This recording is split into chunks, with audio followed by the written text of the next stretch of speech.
crois que nous vivons les réunions de la dernière chance. J'étais dehors, je disais, Seigneur, il y a une réunion ce soir.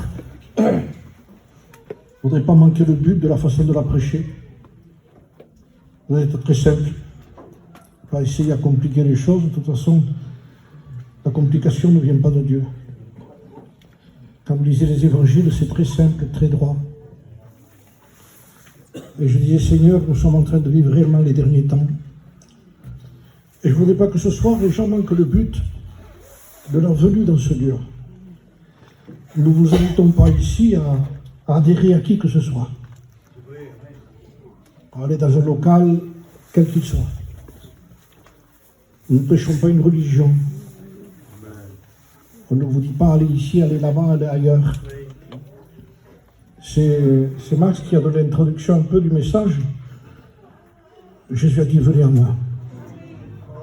Et je crois qu'il y a beaucoup de gens qui sont en train de se tromper. Ils sont en train de se tromper parce qu'on cherche par tous les moyens à avoir quelque chose qui améliore notre vie. Tout le monde veut la tranquillité. Mais le problème, c'est que les gens veulent la tranquillité sans délaisser leur péché. Parce que ce qui trouble votre vie, ce n'est pas que vous manquez de réunion, mais ce qui trouble la vie, c'est que les gens veulent l'évangile sans laisser le péché. Or, l'évangile, c'est pour que vous laissiez le péché. Et j'étais en train de lire un passage, j'ai trouvé, dans une autre Bible, j'ai trouvé quelques notes comme ça, et j'ai lu ça. C'est dans l'évangile de Matthieu, au chapitre 15.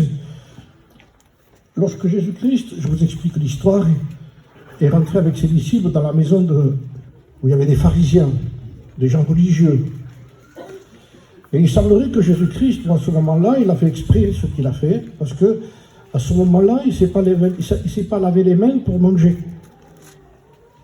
Vous voyez, c'était important pour les pharisiens, parce que lorsqu'ils allaient dans le village ou la ville, quand ils revenaient, c'était très important de se laver les mains pour manger. Et les pharisiens ont dit à Jésus, comment c'est possible que tu t'aies pas lavé les mains, toi et tes disciples? Parce que c'est une tradition chez nous. Parce que la Bible dit que les pharisiens disaient, eux, que manger sans se laver les mains, c'était toucher un aliment, c'était le rendre impur, et quand ils l'avalaient, c'était en train de rendre impur l'intérieur. Alors Jésus a mis tout à l'endroit. Il leur a dit, mais vous ne comprenez donc rien. Et je voudrais dire ce soir que certains aussi, il faudrait qu'ils comprennent. Et peut-être je peux dire à certaines personnes qui sont baptisées, mais vous n'avez pas encore compris que le problème ne vient pas de l'extérieur, que le problème vient de l'intérieur, que c'est du dedans, que le problème, on le véhicule, on le transporte, on va avec, on se déplace avec. Vous changez d'endroit, c'est pas important. La Bible dit que le léopard ne peut pas changer ses taches. L'homme de couleur, sa peau non plus. Ça veut dire que si un léopard va dans un endroit, dans la savane, dans la forêt, c'est un léopard. Mais s'il viendrait en ville, ça resterait un léopard, il reste toujours le même. Ses taches sont pareilles. Et si un léopard entrait dans ce local, tout le monde sortirait, c'est sûr. Hein. Mais je veux dire qu'il garderait toujours ses taches. Est-ce que ça veut dire que l'endroit ne change personne? Et l'homme de couleur garderait sa couleur. Et le gitan resterait gitan. Il n'y a rien qui peut nous changer.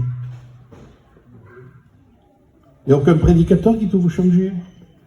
Alors Jésus a touché un thème, et je vous le lis tout simplement, parce qu'à un moment donné, Jésus a dit à ces gens-là, vous ne comprenez pas, verset 17 du chapitre 15.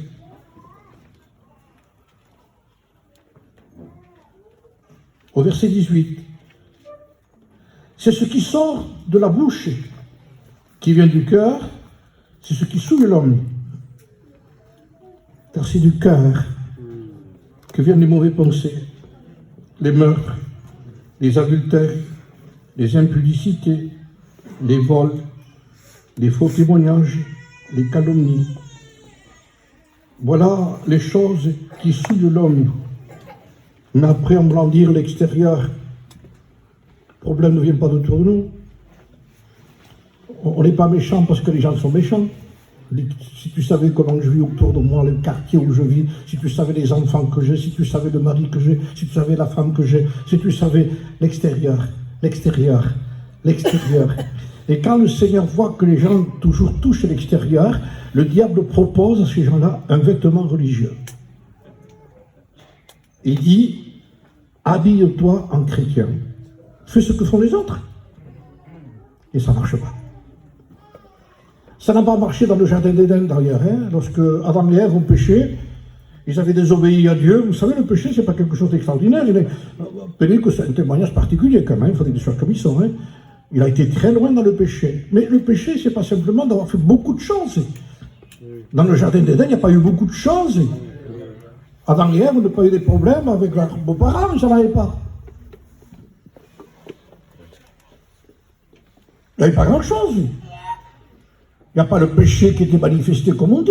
Qu'est-ce qui s'est passé dans le jardin d'Éden? Ils ont désobéi à Dieu. À partir du moment où il y a désobéissance, il y a péché.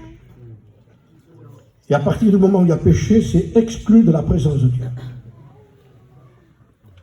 En réalité, il n'avait pas fait grand-chose pour que Dieu dise maintenant dehors. Tu ne peux plus rester chez nous. Tu ne peux plus rester dans le jardin d'Éden. Tu ne peux pas rester dans ce que je t'avais offert. Je t'avais donné le meilleur. Et je m'entretenais avec toi tous les jours. Ce n'est pas le fait que Dieu ait donné beaucoup d'arbres de fruitiers à l'homme. Mais la catastrophe qui est tombée sur Adam, c'est « je ne parle plus avec toi. Je ne te parle plus. » Terrible. C'est terrible. Vous savez ce qui faisait peur à cette sœur qui a témoigné? C'est que Dieu ne lui parle plus. C'est ça la peur. Parce que quand on ne connaît pas le Seigneur, quand même si on est baptisé et qu'on ne connaît pas le Seigneur, ça ne dérange pas qu'il ne parle pas, on ne le connaît pas. Si vous saviez les gens qui sont baptisés et qui ne connaissent pas le Seigneur, c'est énorme. Quand quelqu'un connaît Jésus, quand quelqu'un connaît Dieu, il veut parler avec Jésus, il veut parler avec Dieu. Même si son corps n'a pas envie. Mais son cœur a envie. Le Seigneur a dit, la chair est faible, mais l'esprit est disposé. Et on sent le besoin de parler avec lui. Et Adam, Ève, au lieu de confesser, vous savez, j'entends souvent ce mot, même si c'est dit pas méchamment, mais on entend ce mot souvent, accepte Jésus. C'est pas écrit comme ça. La Bible ne dit pas acceptez Jésus, la Bible dit repentez-vous. Ça n'a rien à voir. Parce qu'on dirait que tu peux accepter Jésus-Christ comme tu es faux. Le cœur est trop méchant pour ces choses-là. C'est à l'intérieur qu'on véhicule, qu'on porte toutes ces méchancetés. Ils étaient à Jérusalem, ils étaient dans un système religieux, mais l'habit qu'ils portaient cachait ce qu'il y avait dedans. Et aujourd'hui, le système religieux, quel qu'il soit, et j'ai peur de nos réunions d'amélioration, j'ai peur de nos réunions qu'il faut faire un peu comme ça, il faut faire comme ça, et il faut essayer de moins. Moi, je dis toujours ça, parce que c'est important. Quand quelqu'un vient à la réunion, il veut faire des bonnes choses, il dit je vais essayer d'être comme un autre, je vais essayer de moins voler, de moins fumer, de moins mentir. Il y a toujours une amélioration, mais une amélioration qui déçoit, parce que les efforts que vous faites vont vous retomber dessus, et ça va vous décourager. Parce que quand vous essayez une fois, deux fois, trois fois, vous dites tout simplement, ben, je vais à la réunion, je ne veux plus à la réunion parce que c'est pas pour moi ça. Je suis trop méchant. Non! C'est pas que tu es trop méchant. C'est parce que tu ne sais pas te repentir. Et au lieu de te repentir, tu essayes de changer. Alors, je voudrais continuer dans la liste pour vous démontrer que ne peut pas changer. C'est l'apôtre Saint Paul qui va faire la liste de ce qu'est l'être humain. Si vous la lisez, vous prenez le temps ce soir de lire la Bible. Écoutez ce qui est écrit.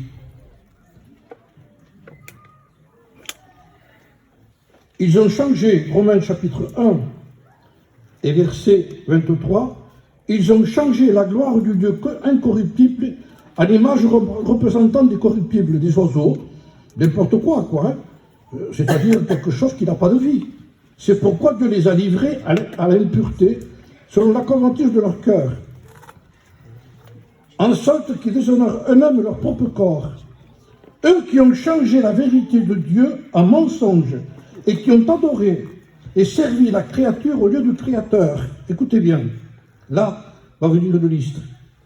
C'est pourquoi Dieu les a livrés, Dieu les a livrés, Dieu les a livrés. Pendant 3 fois c'est écrit ça, Dieu les a livrés. Je vous dire une chose, il y en a qui disent, mais pour ça va, non, c'est un pécheur. Pourquoi je vous dis ça? Parce qu'on ne va pas en enfer parce qu'on est possédé. On va en enfer parce qu'on a péché. C'est le péché qui va l'enfer. Il y en a qui ont laissé tellement de place au mauvais esprit qu'après, bon, ça arrive que certaines personnes sont possédées. Mais là n'est pas le problème en réalité, c'est la description que Dieu a livré l'homme, non pas à des mauvais esprits, mais à lui-même. Je vais te montrer qui tu es. Je te livre à toi-même. Moi, ben ça va alors. Attends. Maintenant, regardez quand il le livre à lui-même. Comme ils ne se sont pas souciés de connaître Dieu, Dieu les a livrés à leur sens réprouvé, dira la parole de Dieu, pour commettre des choses indignes, étant remplis, donc c'est encore la description de Jésus-Christ chez les pharisiens, avec une liste un peu plus grande de l'apôtre Saint Paul. Il dit, étant remplis de toute espèce d'injustice, écoutez bien, de méchanceté, de cupidité, de malice, plein d'envie, de meurtre, de querelle. Peut-être quand vous écoutez ces mots, vous faites ça en pensant à quelqu'un. Oh oui. Mais là, on bouge la tête pour les autres. Sinon, il est plus facile de voir les autres que nous-mêmes. Et il dit, tu es plein d'envie, plein de meurtre. Qui, moi, tu es? Non. Vous avez des personnes qui, je disais un jour, vous savez, vous avez des personnes qui sont impulsifs, et en plus, il y a certains qui peuvent le faire, ils n'ont pas peur. Quelqu'un lui coupe la route, le paille les sangs, il se va. Et là, tu le laisses partir. Il a un peu plus peur. Ah, là, ça arrive, hein, tout le monde n'est pas... Il laisse partir. Donc, celui qui est descendu, qui s'est battu, il dit, c'est un méchant. C'est un méchant. L'autre, non, il n'est pas méchant. Non, c'est pas qu'il n'est pas méchant, il a peur. Parce que quand il part, il le maudit, il dit, oh, monsieur qui part. Il lui souhaite la mort au croisement, là. Donc, toute la méchanceté qui est à l'intérieur, il ne la manifeste pas à l'extérieur parce que l'extérieur a peur de recevoir des coups. Mais dedans, c'est dedans que sort la haine, la cupidité, la méchanceté. C'est de l'intérieur. Donc ce que vous ne voyez pas à l'extérieur, c'est parce que parfois c'est bloqué. Le dedans est comme ça. Ne vous trompez pas. Christ est mort sur une croix. Non pas pour que mettons un crucifix dans nos églises. Il peut y avoir une croix énorme, des fois, derrière. Maintenant, on met des couronnes d'épines en haut. Il n'y a pas de problème, c'est bien. Mais ça n'enlève pas que la personne peut rester comme elle est. On peut amener le meilleur des prédicateurs, essayer d'amener le plus grand évangéliste. Si la personne ne reconnaît pas elle-même qu'elle a son péché à l'intérieur, que son cœur est rempli, plein de meurtres, de querelles, de ruses, de malignité, rapporteurs, médisants, impies, arrogants, hautains, fanfarons, ingénieux au mal, rebelles à leurs parents, dépourvus d'intelligence, de loyauté, d'affection naturelle, de méchanceté, exempts de miséricorde. On dirait, arrête Xavier, avancez, tu crois qu'il y a tout ça? Même peut-être plus. Ça veut dire, tu ne peux pas t'arranger. Tu ne peux pas t'arranger. Tu ne peux pas t'arranger. Il n'y a rien à faire pour t'arranger. En un mot, nous ne sommes pas des victimes de la société, du quartier où on habite. Si vous êtes domestique, non, c'est pas ça. Non, c'est pas ça. Tu comprends pas, tu sais pas. Je veux rien savoir, c'est ce que dit la Bible, je l'ai vu pour moi. C'est mon besoin qui vient ici. Et Dieu montre par la Bible notre cœur. La Bible est un miroir pour voir l'intérieur. C'est le scanner, l'IRM du cœur. Et il dit, tu sais ce que tu as. Tu as un cœur pécheur. Et ça, c'est inné. On est né comme ça. Et on meurt comme ça. Mais si on est né comme ça, et on meurt comme ça, tu peux rentrer dans un baptistère. Tu peux aller où tu veux. Tu peux changer d'église. Tu peux aller n'importe où. Si ton cœur n'a pas été changé, tu es perdu. La Bible dit le salaire du péché, c'est la mort. Je disais, le salaire, c'est une paye. C'est le salaire d'un ouvrier qui reçoit son mois, au bout d'un mois, on lui donne sa feuille, avec une enveloppe, avec l'intérieur du chèque ou l'argent. À l'intérieur, il y a sa paye, pourquoi il a travaillé pendant un mois. Eh bien, la Bible dit que le diable paye aussi. Il paye. Il donne le salaire à certaines personnes qui ont péché. Tiens, tu as vécu dans le péché, tu m'as servi dans le péché, tu as été un pécheur, tu n'as pas voulu, tu as voulu aller aux réunions, tu as voulu... Oui, mais c'est pas ça qu'il fallait, pas simplement dans les réunions. Trouver le but de la réunion, le sens de la réunion, le besoin de la réunion. Et le besoin de la réunion, c'est que ton cœur reste ici. Voilà le but de la réunion. Alors, ce que le Seigneur veut montrer, c'est que le salaire est cher. Parce que la Bible dit que le salaire du péché, c'est la mort. Ce n'est pas une mort physique. Parce qu'Adam et Ève ont péché, ils ne sont pas morts foudroyés. Ce sont ceux qui ont vécu le plus longtemps, de toute façon. On dit, tu vois que tu n'es pas mort, voilà ce que le diable disait. Il t'a dit que tu mourrais, tu n'es pas mort. La preuve, tu es là encore, Adam. Oui, mais voilà, la vraie mort, c'est de quitter la présence de Dieu. La mort dont parle Dieu, c'est quelqu'un qui ne vit pas avec Dieu, qui ne peut plus parler avec Dieu, quelqu'un qui ne peut pas apporter ses problèmes et ses difficultés à Dieu, quelqu'un qui ne peut pas adorer Dieu, qui ne peut pas parler avec Dieu, qui ne peut pas bénir Dieu, où il est voilé, couvert par le péché. La Bible dit non, la main de l'Éternel n'est pas trop courte pour bénir. Mais que Dieu pourra faire ça? Est-ce que Dieu peut le faire? Non, il dit, c'est pas la main de l'Éternel qui est courte pour bénir. Non, Dieu n'est pas sourd. Est-ce qu'il entend ma prière, Dieu? Mais oui, il entend ta prière. À une condition, il dit. C'est pas qu'il est sourd, mais qu'il ne peut pas. Mais ce sont vos péchés. Il ne vous entend plus. Il ne t'entend plus. Je vous promets que si on ne fait pas ce que dit la Bible, on peut chanter pour rien, on peut prier pour rien, et je peux prêcher pour rien. Ce n'est pas un système, ce n'est pas une organisation, ce n'est pas on est les meilleurs, ils sont dans l'erreur. Qu'est-ce que l'erreur? L'erreur, ce n'est pas reconnaître ce qu'on est. Tu sais, on dit les disciples à Jésus, après le discours qu'il a fait, vous savez ce qu'ils ont dit à Jésus? Tu sais que les pharisiens ont été scandalisés par ce que tu as dit? Mais bien sûr. Vous voyez qu'il scandalisait, lui? Aujourd'hui, si vous touchez le péché, vous scandalisez. On aime bien être une victime, c'est pas moi. Quand le Seigneur nous fait porter les responsabilités, on a envie de faire ça. Pas moi. Si, c'est toi. Si, c'est toi. Ça ne s'arrange pas, toute cette liste-là, avec quelques réunions. Ça ne s'arrange pas de vouloir essayer de devenir meilleur, d'avoir une activité de piété, d'essayer de devenir un peu meilleur. Ça ne marche pas. C'est trop puissant. L'apôtre Saint Paul connaissait qu'était la valeur de ce que c'était l'être humain, de quelle façon il vivait.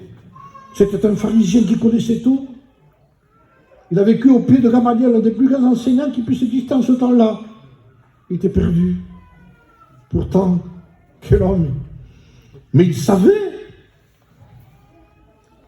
que si Dieu ne change pas un cœur,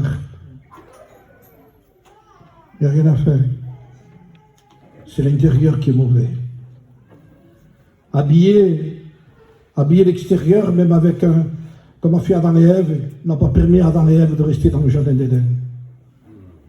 Dieu lui a posé des questions: Adam, où es-tu? Et au lieu de se repentir, ils se sont cachés. J'ai eu peur et je me suis caché avec un vêtement religieux. Ça ne marche pas. Nous vivons les dernières réunions. Nous vivons le temps où les gens, ceux qui ne veulent pas se repentir, ceux qui sont païens, qui ne veulent pas accepter le Christ, ne pourront pas être sauvés. Jésus a dit: le salut, c'est lui. C'est pour ça que son évangile scandalisait, parce qu'il touchait l'intérieur. Les pharisiens étaient habillés à l'extérieur, à la perfection, phylactère. Autour du bras, il y avait des commandements avec des fils en cuir. Ils avaient sur le fronton ici, à l'intérieur, avec un petit message dedans. Il y avait écrit: Sainteté à l'Éternel. Ils faisaient des prières tous les jours, ils marchaient en priant. Vous avez un système pharisien qu'on disait des hommes de sang. Parce qu'ils baissaient la tête, ils voulaient regarder personne qui aurait pu les souiller. Donc ils marchaient comme ça. Jamais ils relevaient la tête, parce qu'en disant aucun regard, il ne faut pas que je me souille en regardant quoi que ce soit. Donc on les appelait d'hommes de sang parce qu'ils tamponnaient contre un mur, contre un arbre, ils ne voyaient pas devant. Alors le sang coulait. Et plus il y avait du sang pour eux, plus c'était un témoignage qu'ils ne regardaient plus rien. Ça cachait. On essaye au maximum. Ça ne marche pas ici. Tu peux te livrer comme tu veux, tu peux prier pendant 15 heures par jour. Ça ne marche pas parce que tu es en train de diminuer le don de Dieu qui est Jésus-Christ sur la croix du Calvaire. Le salut ne se trouve pas autre part que là où Christ est mort pour nous. Le rendez-vous de Dieu pour tous les hommes pécheurs, c'est Golgotha. Et c'est là qu'il faut monter cette colline. Non pas avec un torse en disant j'arrive, non, avec la tête baissée. Sans pouvoir regarder le Christ. Il faut avoir du courage pour lever la tête et pour le regarder. Hein. Parce que si vous le regardez, vous allez trouver sur lui une couronne d'épines, du sang qui ruisselle sur son visage et des crachats, romains et juifs, des crachats humains. Je pourrais traduire des crachats d'Espagne, des sédentaires, des crachats des sédentaires, des crachats des Espagnols, des Catalans, des crachats des Roms, des crachats de la mission zigane lorsqu'il était païen. Nous lui avons craché dessus. Christ n'est pas mort pour une certaine époque, pour certains pécheurs de cette époque-là, il y a 2000 ans. Christ est mort pour le péché. Et le péché dure encore aujourd'hui. C'est plus facile une réunion, on dit quelqu'un veut le Christ qui lève sa main. Non, c'est pas écrit ça. L'apôtre Saint-Pierre, quand il a prêché, il a même pas fait d'appel. Vous savez ce qu'il a dit, Pierre? Rempli du Saint-Esprit, je crois qu'on a plus besoin de ça qu'autre chose. Vous l'avez crucifié. Vous êtes méchants. On est méchants. On dit, si ce serait notre époque, on ne le ferait pas. On le ferait quand même. La preuve, c'est qu'on fait un choix encore aujourd'hui devant une prédication. Barabbas ou Jésus? Il n'y a pas de problème, il dit. On veut libérer Jésus. C'était la question de Pilate, ça. Alors, écoutez bien, je vais changer le mot Barabbas. Toi ou Jésus? Parce que le Barabbas qui a été libéré et qui a pris la place de Jésus, c'est toi et moi. Alors on dit, moi je ne veux pas le changement. Ah non, mais on stimi. Moi je l'aime. Écoutez bien. Alors il y a une question après. D'accord, tu me dis que tu l'aimes, que tu le veux, d'accord, il dit, mais que ferais-je de Jésus alors? Parce qu'il faut qu'elle meure. Il faut faire un choix ce soir. Qui tu voudrais qu'il meure? Toi ou lui?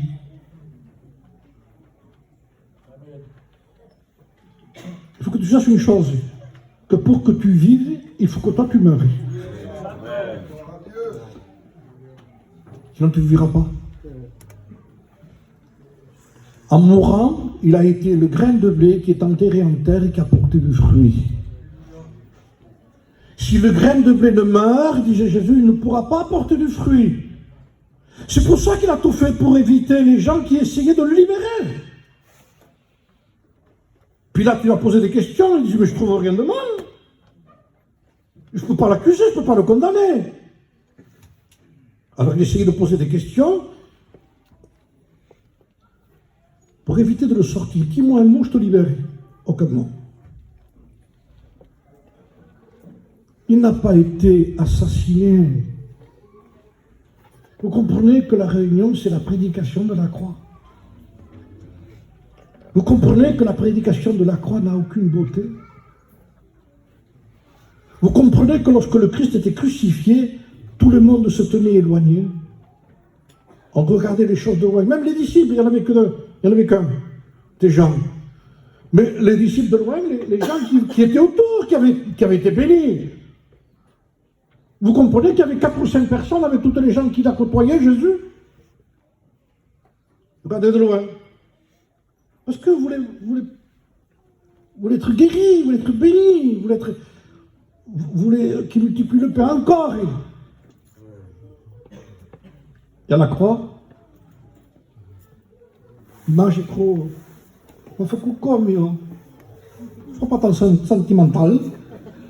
Ne pleure pas sur Mel Gibson et son copain qui a fait le rôle du Christ. Fini ça. Soyons vrais devant Dieu. Me faire la peine à Jésus, gitanerie. Je vais me faire un crucifix en or, bien sûr. Alors, tu peux mettre la croix que tu veux. C'est pas celle-là. Arrêtons avec nos sentiments. Tu sais que les pharisiens ont été scandalisés, et quand on touche ce domaine, on se sent scandalisé. Mais qu'est-ce que tu dis? Tu es coupable. Pierre, avec un courage extraordinaire, pourtant il avait renié, mais là il est courageux en disant que c'est fini, je ne te relie plus. Vous l'avez crucifié. Vous l'avez tué. En un mot, c'est votre faute, c'est vous qui l'avez fait ça. Et vous n'êtes pas, comme dit souvent, des victimes. Aujourd'hui, quand on parle de... Comme les gens, vous pouvez qu'il est né dans une famille, il faut qu'il se repente. Mais cette femme est née dans un contexte, il faut qu'il se repente. Mais cet homme est né dans... il faut qu'il se repente.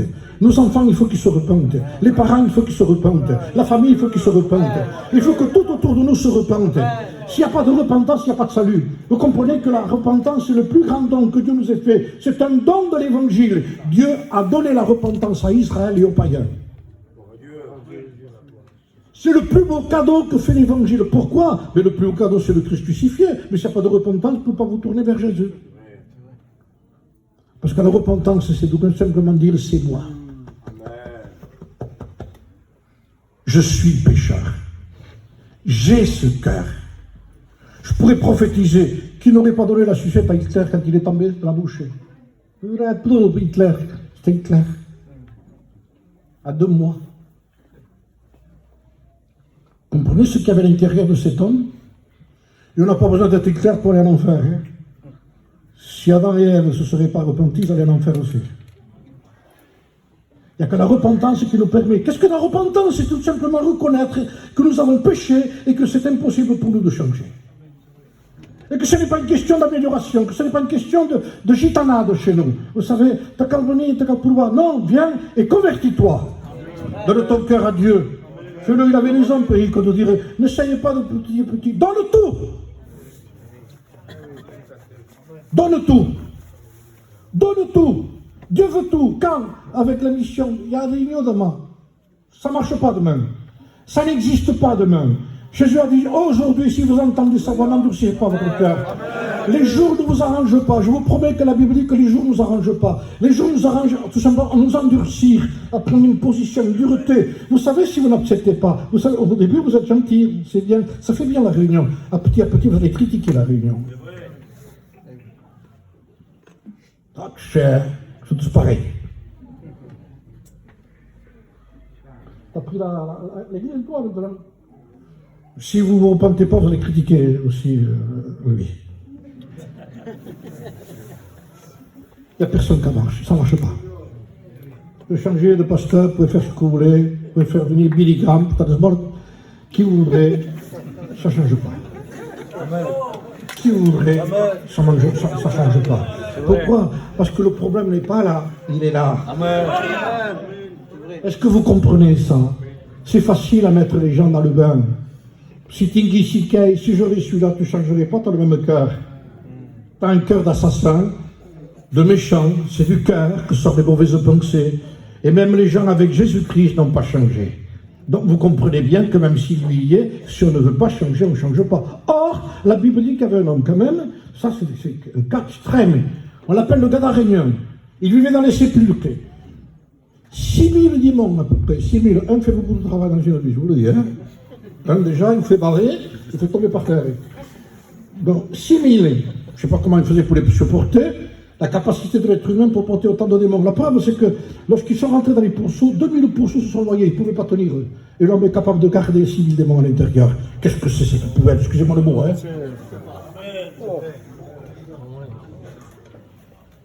Quelle capacité diabolique on a! Je fais partie de vous, moi. Hein. Nous. Qu'est-ce qui change entre nous et moi? C'est comment il y a 48 ans que je me suis repenti. Et que je reconnais tous les jours que j'ai besoin de la grâce de Dieu. Et que je demande pardon tous les jours. Avant, avec tout le respect que je vous donne, avant d'aller dormir, je dis Seigneur, s'il y a eu quelque chose entre moi et toi, je sais que c'est vrai que ça peut y être. Et je sais qu'involontairement ou volontairement, il y a quelque chose. Je te demande pardon, Seigneur. Je ne veux pas que la colère se couche sur ma vie. Si vous mettez en colère, ne péchez pas. Il dit que le soleil ne se couche pas sur votre colère. Pourquoi il dit ça? Parce que si tu es comme ça, il vient le Seigneur, tu restes ici. Pour chose de messe. Pas simplement pour ça. Parce que tu ne veux pas te repentir. Tu te condamnes toi-même parce que tu ne veux pas te repentir. Vous savez, les gens, l'être humain, il dit, mais je vais essayer de faire quelque chose. Je ne te demande pas de faire quelque chose parce que tu veux faire quelque chose. Et ça vient encore de l'humain. Il dit, tu veux essayer de faire quelque chose, toi. Et en faisant quelque chose, toi, tu es en train de me faire du mal à moi. Tu as triste le Père qui a tant aimé le monde, qu'il a donné son Fils unique afin que quiconque croit en lui ne périsse pas, mais qu'il ait la vie éternelle. Ce n'est pas une question d'essayer quoi que ce soit, ça ne marche pas. Nous n'avons pas une volonté pour faire des choses de Dieu. L'apôtre Saint Paul a donné la définition réelle de la chair de l'être humain, de ce monstre que nous sommes. La chair, il dit, elle ne veut pas. Sais-tu que ces paroles ont scandalisé les pharisiens? Et il se peut qu'en continuant, il y en a certains qui s'en sentent scandalisés. Paul disait, la chair ne veut pas. Mais elle ne veut pas parce qu'elle a mauvaise volonté. Non, écoute bien, la chair, elle ne veut pas et elle ne peut pas. Ça bloque, non? Alors qu'est-ce qu'il faut faire? Pousse le cri de Paul. Qui me délivrera de ce corps de mort? Et là, la réponse vient du ciel. Gloire soit rendue à Dieu par Jésus-Christ. Et il nous montre son Fils. Le voilà, il dit. Le voilà, toi, en réalité, c'était toi. Pilate a fait une faute énorme. Il ne voulait pas le crucifier, c'est vrai. Et quand il a vu qu'ils ont appuyé, il a amené une bassine. Amenez-moi une bassine. Il se lave les mains. Il dit, moi, c'est pas moi. N'amenez pas une bassine dans l'église. Ne vous lavez pas les mains de ce problème. Ne dites pas, moi j'aurais voulu, mais tu vois, parce que les gens m'ont attristé, j'ai vu trop de mauvais témoignages. Ah bon, il faut te noyer si les gens se vont alors.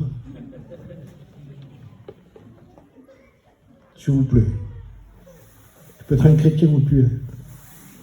Quand quelqu'un marche avec Dieu, Dieu le sent. Il y avait un homme qui était enterré sur un monde impie. Dans le monde entier, tous étaient pécheurs. Il dit, Noé aimait Dieu. Noé marchait avec Dieu. Noé était un homme enterré. Il dit, Noé, je t'ai vu, je te sauve. Je te sauve, je vais sauver ta famille aussi. te laisserai pas. Elle va périr. Je vous promets que si on croit ce message-là, le message de la croix, le message du sang, le message du Christ crucifié, du don de Dieu, qui nous permet, devant cette réalité, en montant le calvaire, on le regarde en face et on voit du sang qui ruisselle. Je disais, c'était des perles qui ruisselaient. Les émeraudes, c'était rouge. Chaque goutte du sang de Jésus-Christ était une émeraude du ciel. Le prix que Dieu payait pour le salut des âmes. Le prix que Dieu a payé de sa propre vie. Il y en a qui disent, le Dieu de l'Ancien Testament, c'est difficile, mais c'est le Dieu de l'Ancien Testament qui a donné son Fils. Vous ne donnez pas votre vie pour votre Fils, vous? Moi, oui. Faites-moi moi comme mon Fils. Il n'y a pas de problème sur ça. Eh bien, ce Dieu a donné son Fils pour que toi tu vives. Et vous voudriez qu'on passe par ailleurs, par une église évangélique, par un mouvement, par quelques cantiques, par une chorale. Écoutez, soyons évidents. Je ne juge personne ce soir, je prêche l'évangile. Mais ce n'est pas parce qu'on chante un cantique ici ensemble qu'on est unis. Le cantique vous a unis, mais peut-être en bas vous vous critiquez.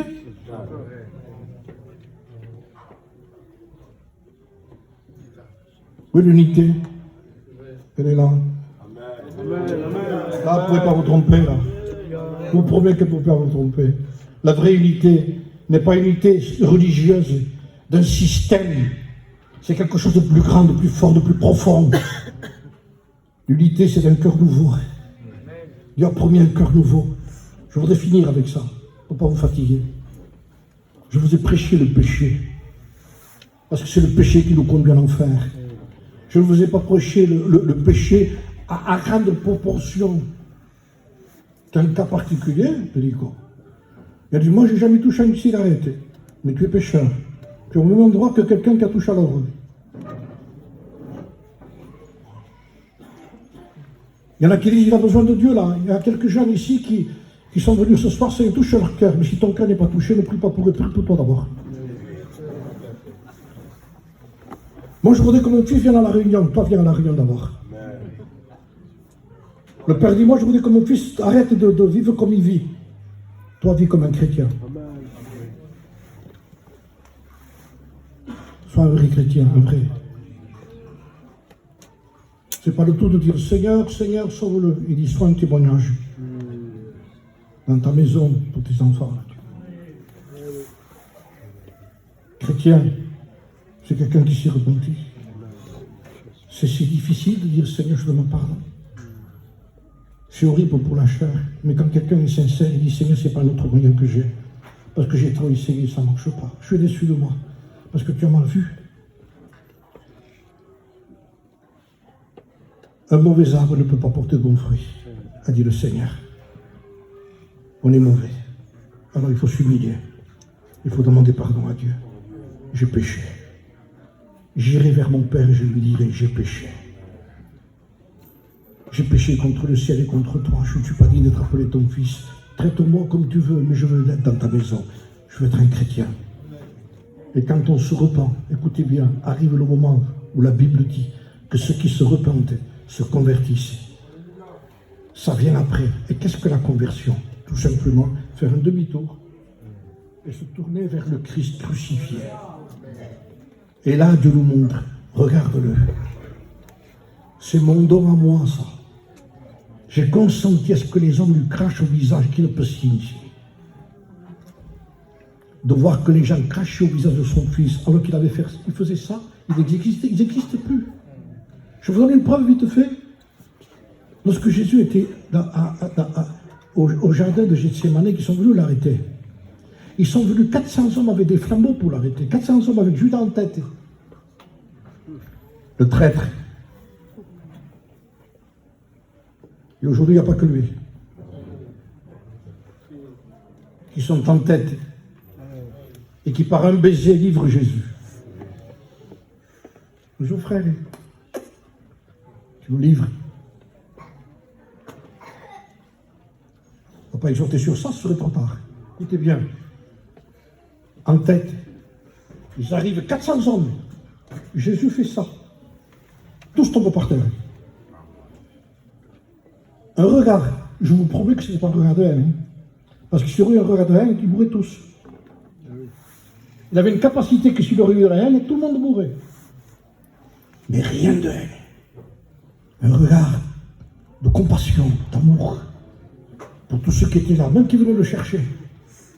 Mais ce regard a fait tomber tout le monde. Comprenez bien que même avec 6000 démons, ce Gadarénien a pu venir au pied de Jésus. Et Jésus l'a libéré.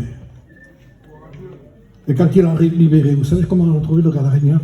L'homme possédé, qui faisait peur à tout le monde, avec les disciples assis, vêtus dans un bon sens. Il était vêtu de Jésus, assis. Vous savez quand on dit qu'un homme est assis, qu'un homme assis, ça veut dire qu'il est un homme équilibré. Eh bien, c'était un homme qui était devenu équilibré. Du déséquilibre qu'il a vu. C'était un homme assis. Excusez-moi le mot, il ne portait pas de vêtements quand il est venu. Hein? Ils l'ont habillé. Certainement que les disciples ont pris une tunique à eux et dit, mets-toi là. Il portait déjà le vêtement de chrétien des disciples déjà sur lui. T'es habillé comme les autres. Il dit, c'est lui? Oui, c'est lui. C'est lui? Oui, c'est lui. C'est pas possible? Oui, c'est lui. Qu'est-ce qui s'est passé? Il est venu à Jésus. Il y a certains qui disent, moi je ne peux pas. Excusez-moi, hein. On ne peut pas être plus possédé que lui quand même. 6000. Alors pourquoi il ne venait pas? Parce que l'orgueil est plus puissant que les démons.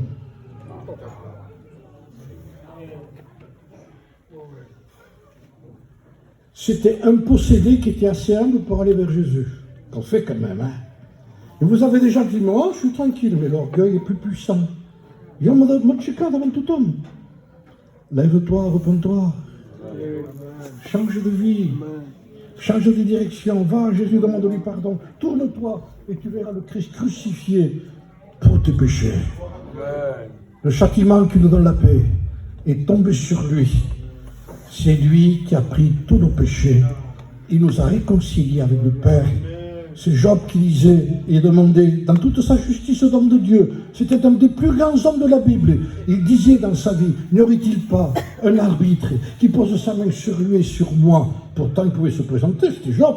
Mais il savait que pour se présenter devant Dieu, ça ne suffisait pas, il fallait quelqu'un. Il demandait Jésus déjà. L'arbitre qu'il demandait, c'était le Christ.